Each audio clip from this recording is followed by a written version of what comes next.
રાધે રાધે. જય સિયારામ. રાધે રાધે. જય સિયારામ. જય સિયારામ. આપણે શ્રી શ્રી હનુમાન ચાલીસાના અર્થ ચાલે છે. હનુમાન ચાલીસાના અર્થમાં આપણે બે દોહાનું વર્ણન થઈ ગયું છે. આજથી પેલી ચોપાઈમાં પ્રવેશ કરવાનો છે. તો પેલી ચોપાઈમાં આપણે પ્રવેશ કરીએ તો એ કંઈક આ પ્રકારે છે.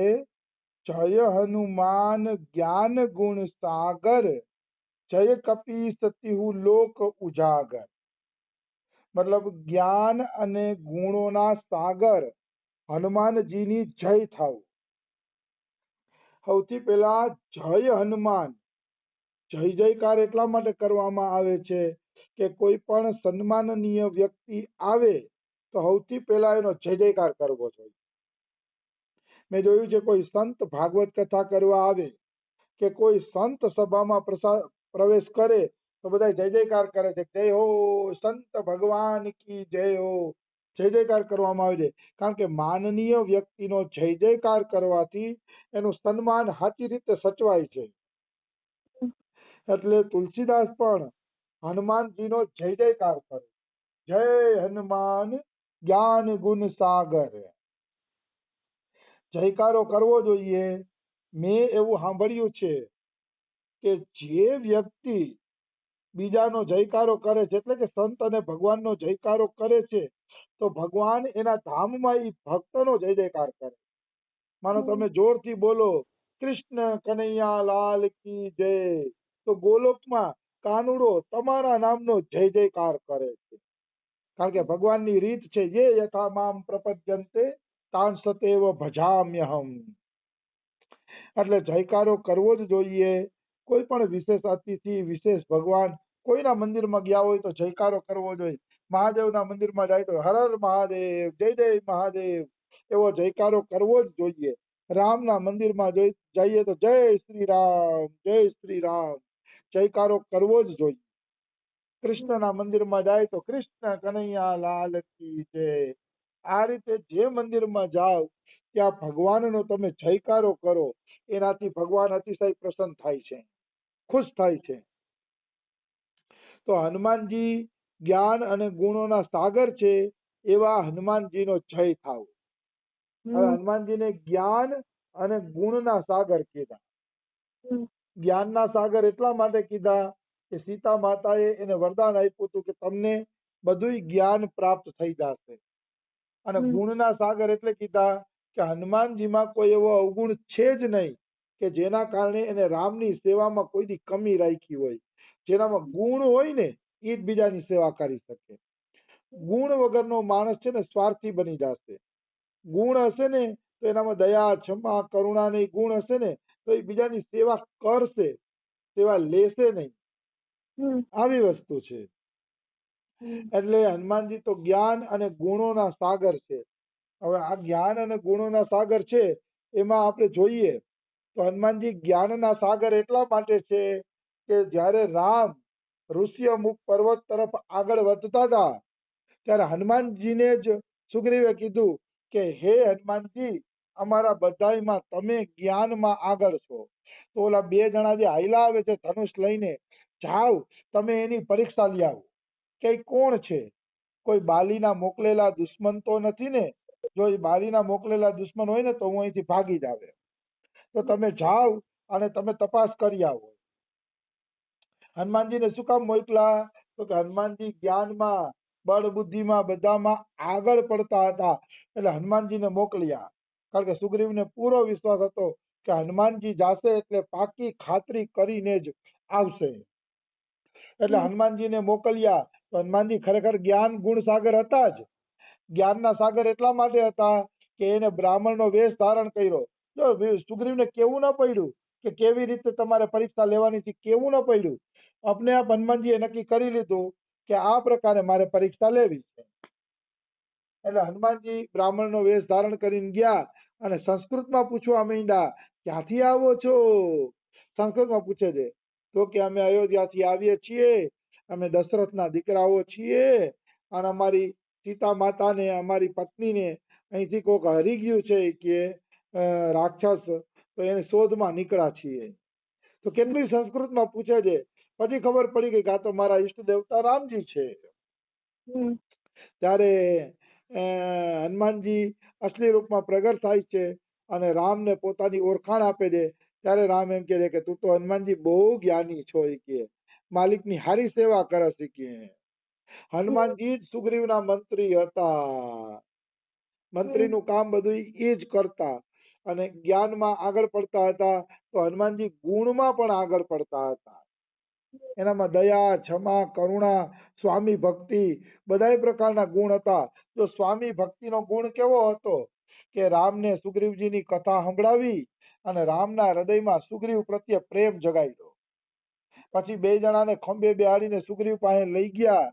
સુગ્રીવ સાથે મુલાકાત કરાવી અને અગ્નિની સાક્ષીએ બેયની મિત્રતા કરાવી. આ છે હનુમાનજીના ગુણ. આ છે એની સ્વામી ભક્તિ કે સ્વામી હારે આવા સ્વામીની મિત્રતા થાય એ વધુ સારું છે. નકર તો હનુમાનજી એમ પણ કહી દે કે જાઓ બાલી પાસે વયા જાઓ, બાલી બળવાન છે, એ તમારા સીતા માતાની ખોજ કરી દેશે. પણ એવું હનુમાનજીએ ન કર્યું અને સુગ્રીવ હારે મિત્રતા કરાવી રામની. આ છે એની સ્વામી ભક્તિ. હનુમાનજીની બીજી સ્વામી ભક્તિ એવી છે, મેં એવું સાંભળ્યું છે બીજી રામાયણોમાં કે જ્યારે સુગ્રીવ બાલીથી ભાગીને ઋષ્યમુખ પર્વત ઉપર આવી ગયો ત્યારે સુગ્રીવે હનુમાનજીને કીધું હતું કે મારા મંત્રી બની જાઓ.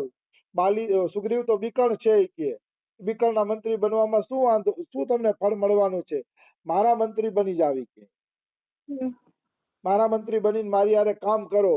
ત્યારે હનુમાનજીએ બહુ સારો જવાબ આપ્યો હતો કે સુગ્રીવ ઈમાનદાર છે, સુગ્રીવનો કોઈ દોષ નથી અને જે માલિકનો કોઈ દોષ ન હોય, જે માલિક સુંદર હોય, ઈમાનદાર હોય એવા માલિકનો સાથ હું છોડતો નથી. હનુમાનજી કે હું એનો જ મંત્રી બનીને રહીશ. આવું મેં બીજી રામાયણોમાં વાંચ્યું છે. તો કહેવાનો આ હું છે હનુમાનજીમાં ગુણ છે સ્વામી ભક્તિનો કે જે સ્વામીનો કોઈ દોષ નથી. હા, વાલીને દોષ લાગતો હતો કે સુગ્રીવ મને મૂકીને શું કામ ભાગી ગયો અને ઓલા રાક્ષસ માર્યા પેલા એ ઘરે શું કામ વયો ગયો. વાલીને દોષ દેખાતો હતો પણ હનુમાનજીને દોષ ન દેખાણો. હનુમાનજીને ખબર હતી કે સુગ્રીવનો કઈ વાંક નથી. એટલે હનુમાનજી ગુણોના સાગર છે. એમાં સ્વામી ભક્તિ છે, પછી નિર્લોભતા છે. જુઓ, ઓલી મોતીની માળા આપી હતી તો હનુમાનજીએ મોતીની માળા તોડીને ફેંકી દીધી, કારણ કે જેમાં રામ ન હોય એ માળાને પણ એને સ્વીકાર્ય નહોતા. એને કોઈ નિર્લોભતા. બધાયમાં લોભ હતો કે એ માળા અમને મળે, પણ હનુમાનજીમાં એ માળાનો લોભ હતો નહીં. એટલે હનુમાનજીમાં તો અનેક ગુણ છે. એનું ચરિત્ર વાંચીએ ત્યારે ખબર પડે કે હનુમાનજીમાં કેવા ગુણ છે. પરાક્રમ જુઓ તો પરાક્રમનો ગુણ એવો કે માતા સીતાને કીધું કે સીતા માતા મને છે ને બહુ ભૂખ લાગી છે, એટલે તમારી આજ્ઞા હોય ને તો હું છે ને અશોક વાટિકામાંથી થોડાક ફળ ખાવા માંગુ છું. તો સીતાજી કે અરે પુત્ર, તું ફળ ખાય એનો વાંધો નથી, પણ અહીંયા કેટલાય રક્ષકો છે અને જો તું ફળ ખાઈશ ને તો એ તને મારપીટ કરશે કે. તો હનુમાનજી શું કે છે, માં તમે ખાલી મને ફળ ખાવાની આજ્ઞા આપો ને, બાકી એ કોઈ આવશે ને તો એને હું જોઈ લઈશ. તમે ખાલી ફળ ખાવાની આજ્ઞા આપો. તો સીતા માતા કે જાઓ બેટા, ખૂબ ફળ ખાવ, જેટલા ખાવા હોય એટલા. પછી હનુમાનજીએ ફળે ખાધા અને દુશ્મનની નગરીમાં સિક્કો જમાવી દીધો કે તમે બધા દુશ્મન હોય તો અમે એકલા કાફી છીએ. આ છે રામ ભક્તનું પરાક્રમ. રામ ભક્ત આવો પરાક્રમી હોય. જ્ઞાન ગુણ સાગર. આ પરાક્રમ પણ એક ગુણ છે અને એ ગુણ હનુમાનજીની અંદર હતો. એટલે હનુમાનજી એમ કહે છે કે મને ફળ ખાવા દો, બાકી હું જોઈ લઈશ. પછી તો હનુમાનજીએ બધાને મારી પીટીને હરખી રીતે ભગાડ્યા. બહુ માર્યા પીટા બધાને. પછી હનુમાનજીમાં એક ગુણ એ છે કે ઇન્દ્રજીતે બ્રહ્માસ્ત્ર છોડ્યું હનુમાનજીને પકડવા માટે. તો હનુમાનજીએ વિચાર્યું કે જો બ્રહ્માસ્ત્રનું સન્માન નહીં જાળવું તો બ્રહ્માસ્ત્રનો મહિમા ઘટી જશે. એટલે ઇન્દ્રજીત પ્રભુ કારજ લગી કપિ બંધાવા, સુંદરકાંડમાં ચોપાઈ આવે છે. પ્રભુ કારજ લગી કપિ બંધાવા, રામના કામ માટે હનુમાનજી બંધાઈ ગયા. તો આ એક હનુમાનજીનો ગુણ જ કહેવાય એને બ્રહ્માસ્ત્રનું માન જાળવું. નકર બ્રહ્માસ્ત્રનું માન ન જાળવે તો ન પણ જાણવે. આવી વસ્તુ છે. એટલે આ હનુમાનજીના બધા ગુણ છે. તુલસીદાસે તો ખાલી અડધી ચોપાઈ લખી દીધી જય હનુમાન જ્ઞાન ગુણ સાગર. એનું જ્ઞાન કેવું હતું, એમાં ગુણ કેવા હતા, એનું ચરિત્ર જોઈ ત્યારે ખબર પડે.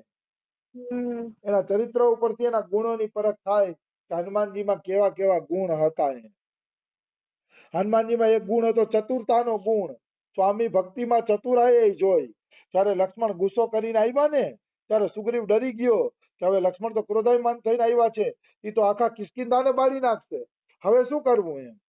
ત્યારે હનુમાનજીએ ચતુરાઈ વાપરી કે તમે પેલા ઓલી તારાને આગળ કરો, કારણ કે સ્ત્રી ઉપર લક્ષ્મણજી ક્રોધ નહીં કરે.